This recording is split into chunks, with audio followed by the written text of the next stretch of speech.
Bonsoir Daniel, Bonsoir. merci de nous recevoir. Alors cette fois-ci je suis à Paris, toujours pour le film C'est quoi le bonheur pour vous. Et donc c'est une question pour moi qui est fondamentale, que les gens doivent se poser. C'est à mon sens te donner un GPS dans ta vie, comme une direction. Pour toi le bonheur c'est quoi? Mon cerveau est un peu tordu, comme ma profession, comme mes activités, qui sont sûrement un peu en marge aussi. Et j'ai envie de dire que j'ai une telle soif de vision globale et de compréhension de l'être humain, de santé de l'être humain sur tous les plans, que je pourrais quasiment décliner un bonheur par plan. Et bien évidemment, si on se place dans la psychologie de Monsieur Tout-le-Monde, on aura le bonheur qui sera le reflet de sa conscience, le reflet de ses besoins, tout aussi respectables que ceux d'un lama tibétain ou d'un chaman amérindien. Et on peut bien sûr se demander si derrière cela, il y a un dénominateur commun ou pas. Moi, ça m'intéresserait de voir si on peut faire des synthèses, si on peut rassembler à la fin de ce film, qui est un beau projet, quelque chose qui serait comme un fil rouge du bonheur pour l'humain, et pas seulement pour telle ou telle personne. Alors bon, qui répond à la question? C'est ça qui m'interpelle.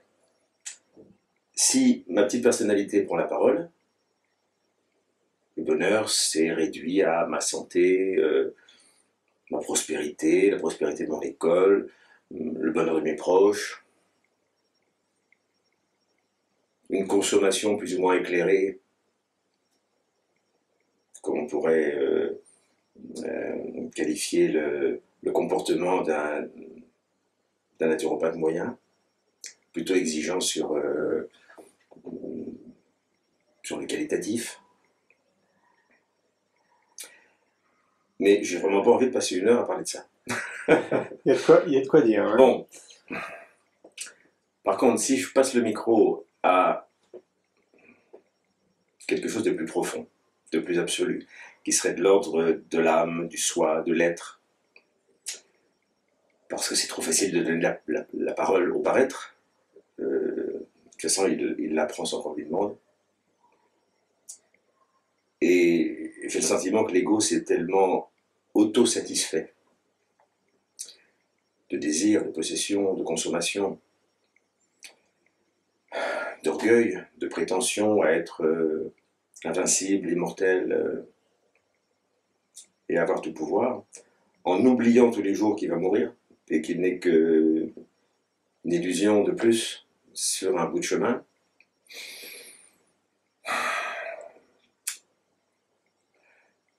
Le moi a une telle... alors je ne vais pas faire un cours de psycho, mais comme c'est un des cours que j'enseigne, et que je suis passé moi-même par une formation de psy, il me semble tellement réducteur de rester sur une pensée freudienne ou lacanienne que je me suis complètement reconnu dans la pensée de Jung, puis du courant transpersonnel. Et donc là, quand j'ai fait un bout de chemin, notamment grâce à Durkheim, il y a deux mots qui me sont venus au quotidien, c'est pour qui tu roules le matin quand tu te réveilles. L'être existentiel ou l'être essentiel. Des philosophes comme Peter de Nov disaient la même chose avec nature inférieure, nature supérieure. Saint Paul aurait dit pour le corps, le périssable, ou pour l'âme et l'esprit. Ça revient quasiment au même. Mais c'est tellement important. C'est tellement important puisque rien d'autre ne prend de sens que ce vers quoi on tourne son regard, ce vers quoi on tend son énergie, son vouloir. On existe par nos prises de position, on existe par nos actes, on existe par nos choix. Et s'il y a bien une obsession qu'on peut conseiller aux gens aujourd'hui, qui sont tellement en quête de sens, c'est Pour qui vous roulez? Pour qui? Pourquoi vous levez-vous le matin? Ça nécessite une sacrée introspection. Oui, une introspection ou une grâce. Parfois, ça descend. Parfois, c'est le fruit d'un cheminement auprès d'un maître, d'une école de sagesse. Je crois que dans ma vie, je peux dire que merci, parce que j'ai eu vraiment des rencontres merveilleuses depuis gamin, depuis Taizen Deshimaru jusqu'à Satyananda, en passant par Lanza del Vasto et beaucoup d'autres. Effectivement.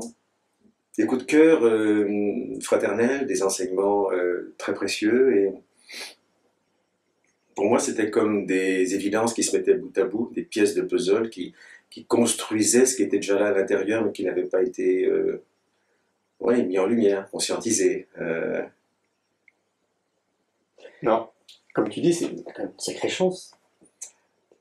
J'y crois pas vraiment. J'y crois pas vraiment à la chance. Je crois que la chance, c'est un retour de bon karma. Et puis voilà, on a bossé, on a galéré combien de fois pour en arriver là. On a juste un peu oublié, quoi. Bon. On dit qu'il n'y a pas de hasard avec des rendez-vous. C'est ça, c'est ça. Il y a des retrouvailles aujourd'hui. Il y a des retrouvailles. C'est vrai de plus en plus, ouais. Je suis d'accord, ouais. Moi, j'appelle ça des synchronicités aussi. Bien sûr, ouais. Bien sûr. Ça, c'est très jungien, mais on est dans une évolution de société au sens très très large qui fait que on n'a quasiment plus de virginité relationnelle. On a les rencontres nouvelles, à ma connaissance et à mon sens et à mon intuition, n'existent plus. On se retrouve pour soit régler des comptes, en famille notamment, soit pour continuer de bosser ensemble, pour achever quelque chose de déjà commencé. Quand je suis avec mes étudiants, je leur dis jamais ça au premier cours, ils partiraient en courant. En fin d'études, on peut en parler clairement, et on a quasiment tous la sensation, le feeling, pas la sensation, mais d'avoir déjà bossé ensemble. Comme une interconnexion. Bien sûr, ouais. Bien sûr, bien sûr. Comme si on était tous reliés les uns avec les autres. Ah oui, mais sur des rayons différents, sur des fréquences. On peut parler de rayons d'âme, on peut parler de couleurs, et ceux qui commencent à bosser dans la relation d'aide, ils se retrouvent dans ce courant-là. Ceux qui bossent dans le social, ou dans la médecine, ou dans la recherche, ouais, je pense. Alors qu'est-ce qu'on fait de tous ceux qui ne sont pas dedans? C'est-à-dire 90% de la population? Ben, on bosse pour eux. Ouais. On bosse pour eux, on éveille autant que possible des consciences au quotidien, à commencer par nos proches, parce que la famille, les amis, les connaissances sont pas toujours sur le même fil que nous, et ils sont tout aussi respectables dans leurs différences et dans leurs choix. On dit que c'est les cordonniers les plus mal chaussés, mais c'est souvent le cas, hélas. On fait avec, mais si déjà on comprend que nos parents ne sont pas nos parents, que nos enfants ne sont pas nos enfants, mais des âmes qu'on retrouve, qu'on rencontre, et que c'est ça qui est important, et pas le rôle que l'on joue au niveau social et au niveau... Tu parles des masques sociétals, ouais. Bien sûr. Tu penses qu'il y aurait des conseils à donner? Tu penses qu'il y a des outils, des techniques? Bien sûr. Bon, toi, t'es naturo. Je suis naturo et je suis psychothérapeute depuis 30 ans, donc j'accompagne uniquement les gens dans ce champ du transpersonnel. Il n'y a que ça qui m'intéresse. Donc, tu as plein de conseils à nous donner. Ouais. Ouais, on peut dire ça. Moi, j'aime bien travailler avec les gens qui ont déjà réglé le minimum de ce qu'on peut appeler papa, maman, pipi, caca, les bases de... Voilà. Le sexe, l'argent, le pouvoir, les répétitions des schémas parentaux, c'est quand même un peu l'ABC de la psychologie fondamentale pour savoir un peu qui on est. Et puis bon. Mais si on s'arrête là, on ne fait que consolider le moi, on fait que le nettoyer, le renforcer, pour qu'il soit bien à sa place dans le troupeau, dans le système. Et comme le système est profondément et résolument limité au matérialisme, à la consommation et au déni de toute forme de transcendance, puisque qui s'occupe aujourd'hui de la pensée des philosophes grecs ou orientaux, qui s'occupe de l'essence même des religions, qui ne sont pas forcément non plus dans le succès, dirons-nous. Je ne sais pas, j'ai l'impression qu'il y a 3 façons d'évoluer sur Terre pour un être humain. 3 façons de grandir. La première, hélas, c'est celle que la majorité des gens suivent, c'est ce qu'on appelle l'évolution naturelle. Elle est quasiment darwinienne. Elle correspond à l'évolution qui se fait sur des milliers, des millions d'années, comme les végétaux, les minéraux, les animaux évoluent. À l'échelle humaine, c'est imperceptible. Et les grands frères d'Orient nous disent des tours de manège, le sanskara, les roues des réincarnations qui font que 200 000 existences sont nécessaires à peu près, selon les Tibétains notamment, pour arriver à sortir de ce schéma répétitif et commencer à entrer dans la réflexion. Voilà. Et s'il n'y avait pas que cela, et si la vie n'était pas que cela. Évolution naturelle. Après, il y a l'évolution par le cœur, la voie du cœur. C'est la voie de la compassion, c'est la voie christique, c'est la voie qui passe par la mystique aussi. C'est comme un retournement de l'être, mais par le cœur. À l'opposé de toute raison, à l'opposé de toute logique, de tout cartésianisme. C'est la voie qu'on connaît la plupart des saints d'Orient et d'Occident. Et puis il y a la voie des sacrements, à laquelle je crois aussi, qui fait que dans toute religion authentique, il y a une transmission d'énergie, de présence, qu'on l'appelle divine ou cosmique, peu importe. Et quand on est dans l'ouverture, dans l'accueil, cette énergie, elle est transformante. Elle peut faire sauter des barrages, dissoudre des vieilles ignorances, des croyances erronées, et participer à notre métamorphose. C'est pas la voie la plus connue, enfin la plus pratiquée en tout cas. Ouais. Parce que la routine du rituel n'est pas forcément la plus puissante au niveau de la magie blanche, la magie spirituelle. Et puis il y a la voie de la tête qui est la voie de la connaissance, la voie de la sagesse, qui passe par l'étude des textes, qui passe par l'étude de la partie ésotérique des connaissances, au sens noble. Hein. L'ésotérisme, c'est juste la science cachée, partagée plutôt par les maîtres et par les initiés de différentes cultures. À ce niveau-là, je me définis vraiment dans la collégialité et j'ai fait des bouts de chemin un petit peu partout, mais je n'appartiens à personne. Je suis en pleine sympathie, en pleine fraternité avec les théosophes, avec les rosicruciens, avec... Il y a du bon à prendre un peu partout. Évidemment, évidemment. Et puis encore une fois, mon cerveau, il aime bien faire des synthèses. Alors il voit des choses qui dépassent là et qui ont la même couleur, et il les rassemble. Et ça me semble plus juste d'être dans cette ouverture et dans cette liberté. Comment tu vois évoluer la société? Alors d'aujourd'hui, si on devait faire un bilan, certains disent que le 21e siècle sera spirituel. Moi, je pense que oui. Oui, moi aussi. Toi aussi, ouais. 21 et 22 d'ailleurs, parce qu'ils ne sont pas... Ah, même 23. Hein. Moi, je suis assez conscient des cycles et de cette bascule dans l'énergie du Verseau qu'on a engagée. Et là, on est parti pour 2200 et des poussières d'années sur cette énergie dite du Verseau. Et marche ou crève, au bout, c'est la fraternité quand même, quoi. On y va, on y va. Et la crise qu'on appelle aujourd'hui socio-économico quelque chose, c'est un épiphénomène de cette métamorphose. La grande résistance de l'humanité aujourd'hui, encore une fois, c'est celle de l'ego, qui lâche pas prise facilement à ses croyances, à ses plaisirs, à ses à ses illusions et à ses mirages. On pourrait les appeler comme ça. Encore faut-il donner une définition à l'ego. Alors l'ego, au sens jungien du terme, c'est le petit moi, c'est la persona des Grecs, c'est le masque que je prends pour être un bon père ou un mauvais père, un bon prof ou un mauvais prof, un bon médecin, un mauvais médecin.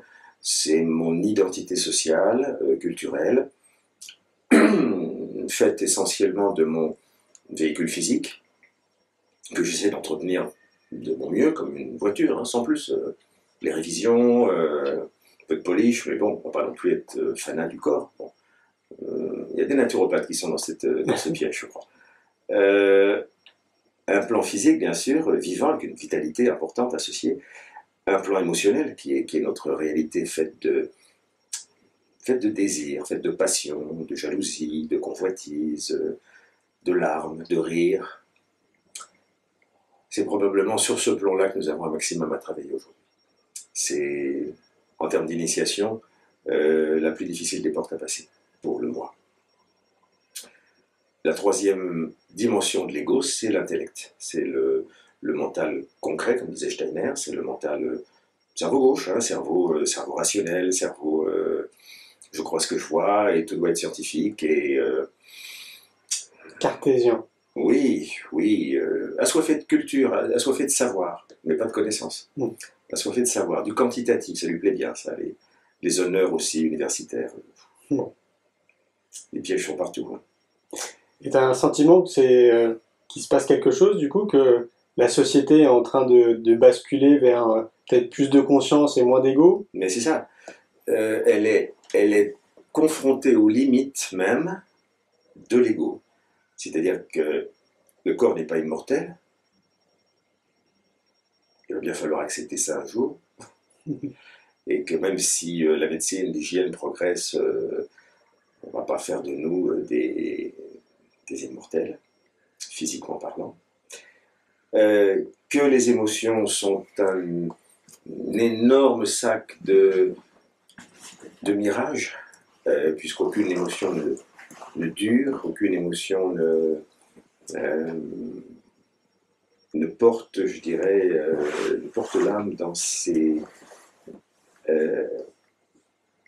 plénitude. Quand je parle de l'émotion, c'est ce qu'on appelle le plan astral dans l'ésotérisme, c'est le monde des désirs, des passions, des attachements, des jalousies. C'est 99,9 de notre culture quand même, en termes de films, de livres. Tous nos arts sont saturés d'émotionnel. Alors c'est pareil, hein. Ouais. Émotionnel. Ouais. C'est quoi la définition d'émotionnel? C'est une force qui participe beaucoup de l'instinct, du glandulaire même, de l'hormonal, et qui participe de ma réaction au monde. Emotion, hein, ça m'amène à une motion, à un mouvement. Un mouvement de peur face à un danger, un mouvement d'attraction, de sympathie vers quelqu'un que j'ai envie de prendre dans les bras, un mouvement d'isolement dans la tristesse, un mouvement d'acidité, de fermentation dans la jalousie. Mais tous ces éléments-là n'appartiennent qu'à l'ego. L'émotionnel rêve de temps en temps à des dimensions supérieures, mais qu'elle est incapable de consommer parce qu'elle-même est limitée par ses propres acquis. Encore une fois, la loi de la répétition, la loi du moindre effort, la loi de non-résistance fait qu'on répète toujours ce qu'on connaît plutôt que d'inventer quelque chose de nouveau. Or, dans le plan émotionnel, répéter nous ligote complètement dans un univers infantile. C'est le petit cœur avec une minuscule. C'est l'enfant intérieur, non pas dans sa pureté et ses qualités de confiance et d'innocence. C'est l'enfant intérieur toujours trahi, toujours mal aimé, toujours abandonné, toujours en quête d'un plus, en quête de quelqu'un qui viendrait lui remplir ce vide. Mais jusqu'à quand l'humanité va tourner en rond dans ce leurre. Alors de temps en temps, l'ultime désir, c'est là où l'ego est menacé d'autolyse hein, et de s'autophagie en quelque sorte. C'est qu'il est capable de temps en temps de désirer l'amour. Lorsque je désire l'amour et que je sors du répétitif, je suis forcé de le réinventer. Et dans ce cas-là, ce n'est plus l'amour qui consomme, qui désire, qui jalouse. Ce n'est plus l'univers romantique qui nous colle culturellement à l'existence. J'ai envie un jour d'écrire un livre pour donner un coup de pied dans le romantisme. On parle d'amour inconditionnel, là. Je ne parle que de celui-là, c'est le seul qui existe. C'est cet univers qui ne peut que donner sans attente de retour. C'est cet univers qui reçoit la grâce du pardon. Le pardon n'est pas humain. Aucun humain ne peut pardonner. On peut pardonner avec sa tête, on peut pardonner avec la volonté. Mais le pardon est une grâce qui vient de cet espace de l'amour inconditionnel. La joie, de la même façon, la joie n'est pas le plaisir. La joie, elle demeure quand on l'a reçue, quand on l'a goûtée, quand on l'a expérimentée. Elle ne peut plus nous échapper. Et le bonheur? Eh bien, on y touche. On y touche. Le bonheur, c'est l'expression permanente pour moi de cette réalité transcendantale. Donc, lorsque l'ego gagne sa majuscule, si vous voulez, ou lorsque l'ego devient le soi, lorsque l'ego accueille, s'ouvre aux réalités de l'âme et de l'esprit.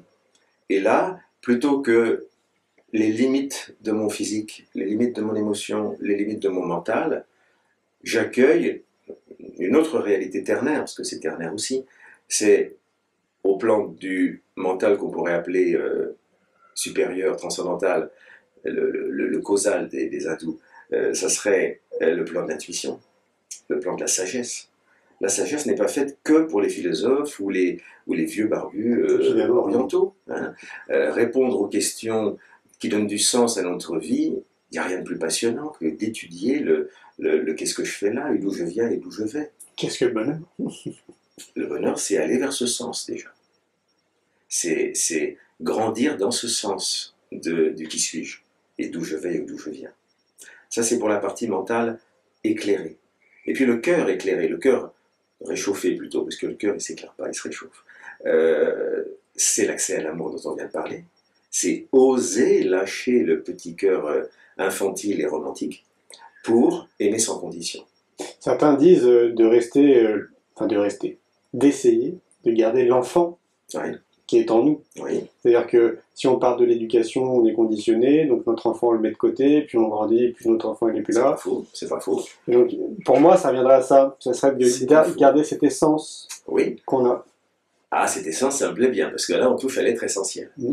On touche à cet être qui n'est plus conditionné par les aspects du moi. C'est ça. On touche à l'absolu. Mmh. On touche à l'absolu. Or, je suis un petit peu prudent sur l'enfant quand on en parle en psychologie aujourd'hui, parce qu'on associe souvent comme un raccourci prendre soin de l'enfant intérieur et prendre soin de sa vie spirituelle, du précieux. Le précieux au sens spirituel, c'est plus qu'un enfant intérieur. C'est également le maître intérieur. Et le maître intérieur n'est pas un enfant, c'est un Dieu. C'est un Dieu. C'est notre âme. C'est notre âme, et plus haut, c'est notre esprit, la monade, comme on l'appelle, l'étincelle de l'origine, qui veille très haut, et qu'on peut appeler l'esprit. Mais si déjà on accueille notre moi, si notre moi accueille la sainte présence de l'âme, c'est-à-dire cette capacité à aimer sans condition, à se réjouir sans condition, à donner sans condition, là on sème des graines de fraternité qui vont très très vite pousser. Parce qu'il faut oser, il faut être gonflé quand même. Pour parler de ça aujourd'hui à des adultes en formation professionnelle, je prends des risques, mais je le fais. Parler de ça en conférence, quand on a une étiquette de naturopathe ou de psy, je prends le risque parce que je n'ai pas le choix. J'ai le sentiment intime que je fais ce qu'on me dit de faire, moi. Et je ne pourrais pas me regarder par la glace si je ne faisais pas ça. Donc dans mes bouquins, mes conférences sont des alibis. Je parle de santé, d'alimentation, de respiration. mais c'est pour aller vers cet éveil de conscience. Est-ce qu'on parle pas aussi de pleine conscience? Ouais. Ouais, je peux emballer. D'autres disent la pure conscience. Ah, je préfère. Je préfère. La pleine conscience, c'est très très bien, et je remercie et je rends hommage à tout ce courant qui fait le pont entre le bouddhisme et la psycho aussi, hein, les neurosciences, parce que ça permet à tout le monde médical, jusqu'en psychiatrie aujourd'hui, d'intégrer des éléments de méditation, mais le mais qui me dérange, c'est tout, c'est qu'on reste dans la méditation laïque. Hein, elle se veut laïque. C'est pour ça qu'elle passe l'université, elle passe la fac. Sinon, elle ne passerait pas. Bon, alors je me dis, il faut être prudent, il faut être patient aussi, et puis les choses sont poussées. Dans la méditation laïque, les gens vont forcément toucher autre chose qui sera de l'ordre du sacré, de l'ordre du spirituel. Ouais, moi j'appelle ça même la quintessence. Ouais. Ouais. Ouais. Alors, donc c'est une démarche trinitaire. Hein, si je reprends mon petit schéma de triangle là, on a le moi avec son véhicule physique, émotionnel et mental, et puis on a l'âme qui, elle, nous attend patiemment, plongée dans sa profonde méditation, qui est lumière de sagesse, donc, qui vient éclairer notre mental. Tout amour, pour venir vraiment s'imposer dans notre cœur. Mais c'est la troisième partie qui est la plus délicate à intégrer, c'est la puissance.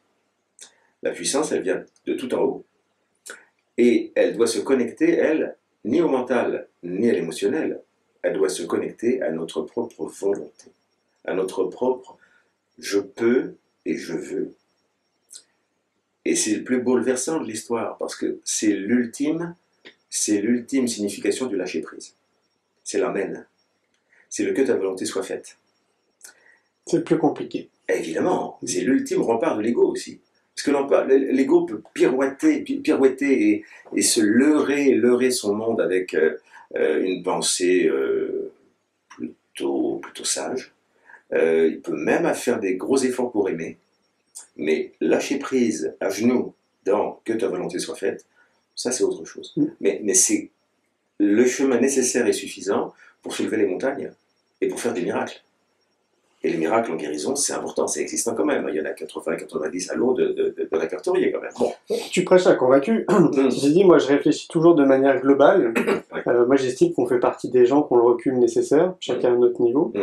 Et la majorité de la population n'a pas ce recul nécessaire, non. Parce que conditionné, bien sûr, à travers les médias, à travers le gouvernement, la politique, la pharmacopée, l'agroalimentaire, etc. Comment on peut faire? Comment on peut faire? Alors nous on essaye, évidemment, depuis 12 ans. J'imagine toi, depuis 30 ans, on essaye chacun de notre côté, on est des millions, alors ça c'est très rassurant. Mais comment on peut faire pour essayer de sensibiliser encore plus cette population, de se dire, pour moi c'est un chiffre énorme de se dire que c'est quasiment 80% de la population qui est un peu comme des moutons, quoi, quelque part. Comment on peut faire? Déjà, tordre le cou à la peur, donc prendre des risques, s'engager, témoigner, être porteur de paix, être artisan de paix. Tordre le cou au doute. On peut toujours se dire, et si j'étais pas sur la bonne voie? Et si je me plantais? Et si c'était pas le bon enseignement? Il faut suivre son intuition. Et quand l'intuition est corroborée par l'enseignement des sages. Moi j'ai un respect, c'est mon côté sagittaire, ça a un côté très dans la tradition, et dans l'enseignement et dans l'ouverture. Bon, mais si mon intuition me donne une piste qui n'est pas OK avec l'enseignement des maîtres de sagesse, maîtres de compassion en général, hein, là je me dis non, je me plante, c'est pas possible, il faut que ce soit OK. Il faut qu'on fasse une petite parenthèse, parce que maître de sagesse, ça va pas parler à... Oui. Ouais. C'est quoi un maître de sagesse? Il y a sur Terre aujourd'hui une poignée d'êtres, de grands êtres réalisés. Des êtres réalisés qui ont, par le passé, galéré comme nous, et sont passés, comme nous, par tout un tas d'étapes qu'on appelle initiatiques. En termes de conscience, on peut même aller plus loin et dire que La conscience est passée jadis par le monde minéral, parce qu'elle avait une expérience à faire par là, puis par le végétal, puis par l'animal. Je ne parle pas d'ego, hein, je parle de la conscience cosmique. Et elle est arrivée il y a quelques temps sous forme humaine. Alors on a dit c'est fini, ça y est, c'est le top de la création. L'homme a tout pouvoir, il a le pouvoir sur les animaux, les végétaux, la terre, donc c'est le boss. On voit où ça l'a amené, hein, dans l'exploitation des ressources et dans les guerres, etc. Et on s'est dit, il y a 4 règnes sur Terre. Minéral, végétal, animal et humain. Mais non, il y en a au moins 5. Le 5e règne, c'est le règne spirituel. Des êtres qui ont traversé les épreuves de lâcher prise, de prise de conscience, d'éveil, alors qu'on appelle ça l'éveil dans le bouddhisme, l'illumination, le satori au Japon, le samadhi en Inde, etc.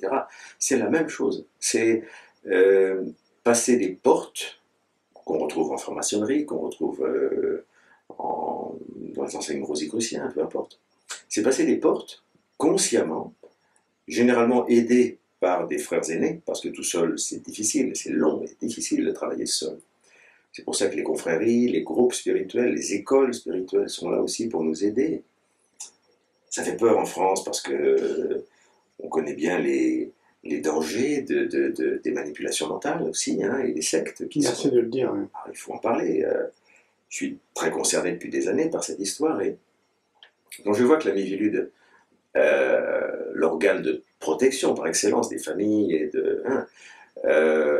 amalgame en permanence les manipulations mentales et les médecines douces, par exemple, ou l'écologie, ou la psychologie jungienne, le yoga, les fabricants de vêtements en lin.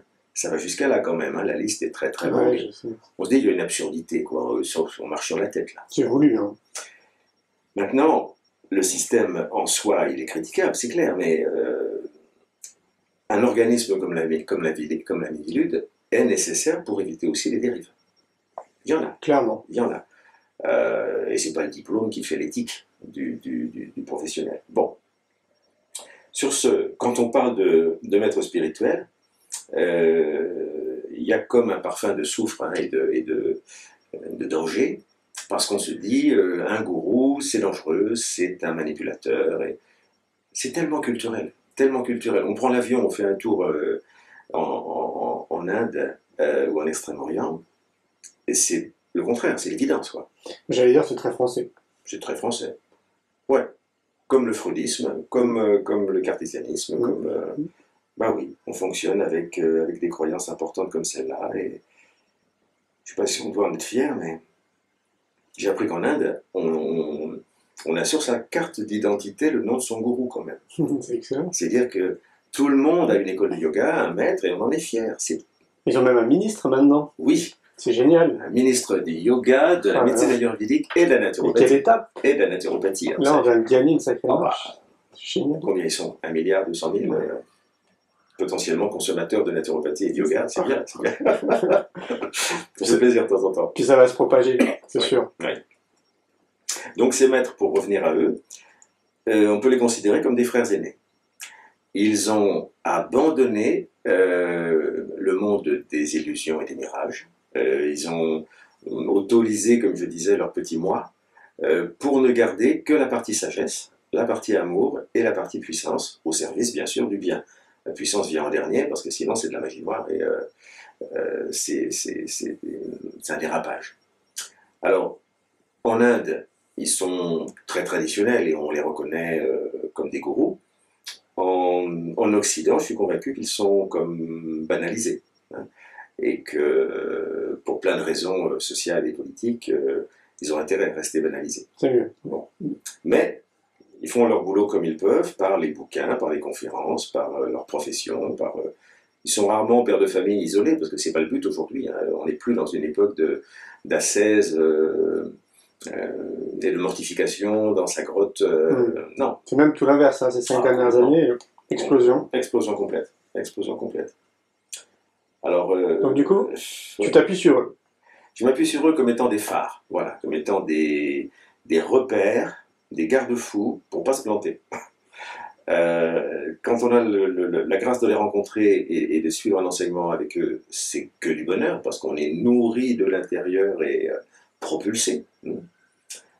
Euh, j'ai d'ailleurs longtemps fait des conférences sur la notion de comment discerner un vrai maître d'un faux maître. Ouais, intéressant. Parce qu'il y a plein de millimètres, hein. Il y a des petits maîtres partout qui se prennent très au sérieux, mais qui peuvent être très dangereux. Bien sûr. Donc il y a 6 ou 7 critères qui sont très importants, dont le principal, à mon sens, est qu'un maître ne se dit jamais maître, mais qu'il n'a pour objectif que d'éveiller le maître intérieur de son élève. Il n'y a jamais non plus de notion d'exploitation, ni financière, ni intellectuelle, ni sexuelle, ni de la force de travail. Ça veut dire que tu recommandes Ouais, à ce que chacun trouve son maître? vraiment, Ok. vraiment, vraiment. Et en Occident, on a le grand bonheur d'avoir à notre disposition, quand même aujourd'hui, beaucoup d'écoles de yoga, beaucoup d'écoles que j'ai citées tout à l'heure, théosophie, anthroposophie, maçonnerie, Rose-Croix. Quand je dis maçonnerie, la branche théiste. Parce que là, le dénominateur commun, il est évident. On est sur un vivier de connaissances, on est sur un vivier de sagesse. Et moi, j'invite personne à signer à vie auprès de tel groupe ou de tel enseignement ou de tel maître, mais faire un bout de chemin. Voilà. D'être curieux. Être curieux, prendre, goûter, digérer, assimiler, garder un sens critique permanent, un discernement. Et puis, si on va voir ailleurs, pourquoi pas? De toute façon, entre eux, ils sont pas jaloux, les maîtres. Hein. Moi, si on me demande quels sont mes maîtres, j'hésite pas une seconde pour dire qu'il y a Christ et Bouddha. D'accord. Je mets la barre haut, mais pourquoi la mettre plus bas? Il faut viser la lune. On est d'accord? Ouais. Moi, ma façon de voir les choses par rapport à ça, c'est, ça fait un petit moment donné que je voyage. J'imagine que toi, tu voyages aussi. Et à chaque fois, j'arrive à une conclusion, c'est que tout part de l'éducation. Oui. Et donc, du coup, depuis quelques mois, on est parti dans une idée de créer une école, de la maternelle jusqu'au bac, que j'appelle moi une école de la vie. Ouais. Parce que il y a tout à réinventer. L'éducation nationale, à l'heure d'aujourd'hui, c'est totalement has-been. Montessori, Steiner, Freinet, c'est super ce qu'ils font. C'est mieux, déjà. Ouais, c'est mieux, ils ont été pionniers, Bien sûr. mais ils ont leurs propres limites. Ouais. Et donc, du coup, il faut tout réinventer. Et je pense que c'est l'éducation, en changeant l'éducation, donc en apportant quelque chose de nouveau, avec peut-être probablement plus de sens, encore faudrait-il donner une définition à sens, qu'on pourra changer justement les choses. Ouais. Et là, dans ce cas-là, je me dis, en 3 générations, c'est bon, c'est plié. Quoi. Ça tient la route. Hein. Ça tient la route. D'autant que les enfants qui arrivent aujourd'hui sont souvent d'une qualité d'écoute et d'éveil. Incroyable. Wow. Prise de conscience. Alors on parle, à juste tort ou pas, à juste titre ou pas, des enfants indigos, c'est le nom qu'on leur donne. Ou cristal. Oui, maintenant il y a les enfants cristal. Il y a un super livre de Sylvie Simon sur le sujet d'ailleurs. Alors il y en a toujours eu apparemment, mais ils arrivent en force quoi. J'ai l'impression qu'il y a des âmes qui s'incarnent là avec un... j'en ai un dans ma famille, un gamin qui a 4 ans, le jour de son anniversaire, on lui demande ce qu'il veut faire dans la vie. Et il nous répond fièrement et sans hésiter, moi je viens sauver la planète. Oh, trop bien. Bon, il y a des comme ça, il y en a plein. Quoi. Ah, c'est génial. Ouais. Mais ils sont pas faciles à accompagner hein, pour les parents. Bah, C'est des rebelles. Bah, je sais. C'est des pros de la rébellion qui donnent des leçons aux parents, qui ont un effet miroir aussi. Pas de cadeau, pas de... C'est pour ça qu'il faut les accompagner. Ben oui, ben oui, ben oui, ben oui. Et puis bon, les gamins qui sont pas indigos, ben on fait pareil, hein, bien sûr. Mais ils ont besoin de modèles, ils ont besoin de modèles. Parce qu'il y a un autre constat, c'est que déconditionner un jeune adulte, on va dire à partir de 40 ans, puisque globalement, entre 40 et 50 ans, il y a une prise de conscience. On a envie de donner un sens à sa vie, à son existence. Pour certains, ça va être très rapide de se déconditionner. Pour d'autres, ça va être quand même beaucoup plus long. Alors que si on prend un enfant à la source, qui est totalement dans l'ouverture, qui n'est pas conditionné justement par la société, on gagne quand même beaucoup de temps. Évidemment. Évidemment. Là-dedans, il ne s'agit pas non plus de le formater. Hein. Ben non. Moi, je parle plus d'accompagnement. Accompagnement, voilà, vers son... À l'élever, quoi. Voilà, vers son propre éveil, vers dans sa croissance, oui, bien sûr, bien sûr. Chacun étant, encore une fois, sur sa couleur, probablement, et sa fréquence. Exactement. Ouais. Donc, il y a du boulot. Ah bah oui, mais on est éducateur de santé dans mon job et si la santé est holistique, on va jusqu'à là, quoi. Hein, donc on doit être aussi compétent pour faire une correction de régime alimentaire que dans la relation au corps, que dans le souffle, l'énergie, que dans les réflexes écologiques et sociaux responsables, que spirituels. Que spirituel. Tout à fait, faut tout revoir. Ouais. D'ailleurs, toi qui es quand même plutôt spécialisé dans l'alimentation, je trouve que c'est quand même difficile de bien manger. Oui.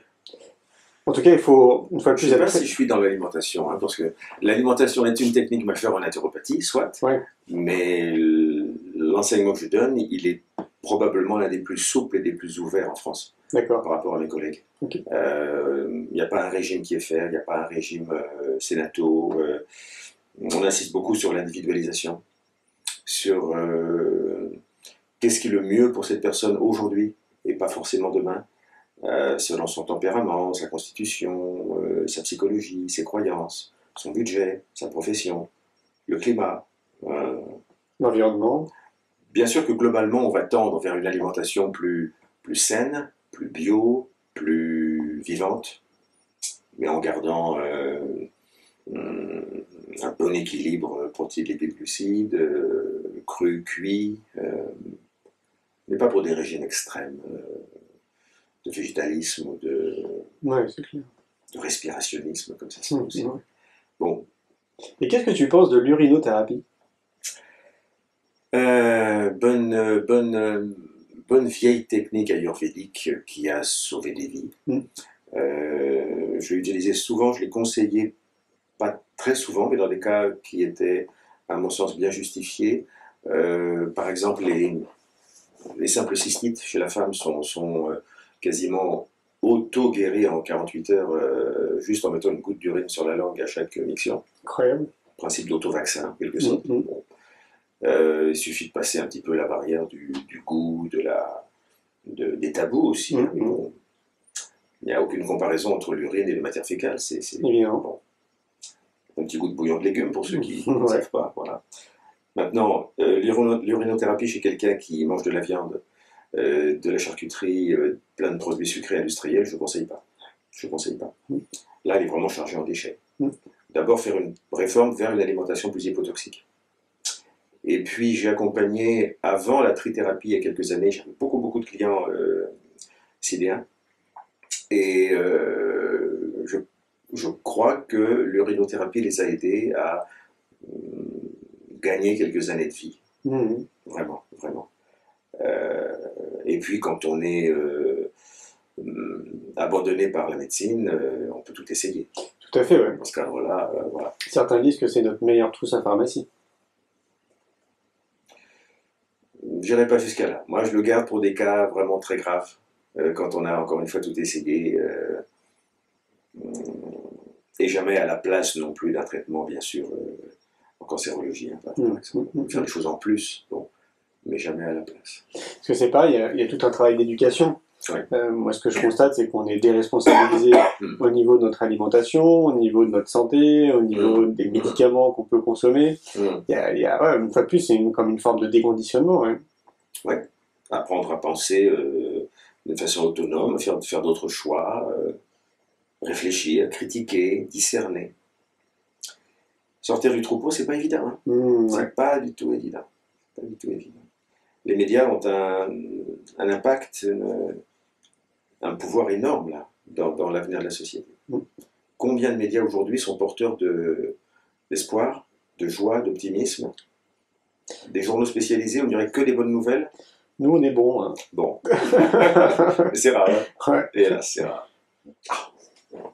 Les porteurs de messages. Bon. Est-ce que je suis un homme à message? Je voudrais juste témoigner de ce qui m'est cher et de ce qui pourrait probablement à la fois aider les individus et aider la planète au plus tôt. Ça se résume en 2 mots que j'aimerais voir autour de mes cendres quand je serai incinéré. C'est tout simple, mais ça mérite d'être médité. C'est servir pour évoluer et évoluer pour mieux servir. Merci Didier. Merci.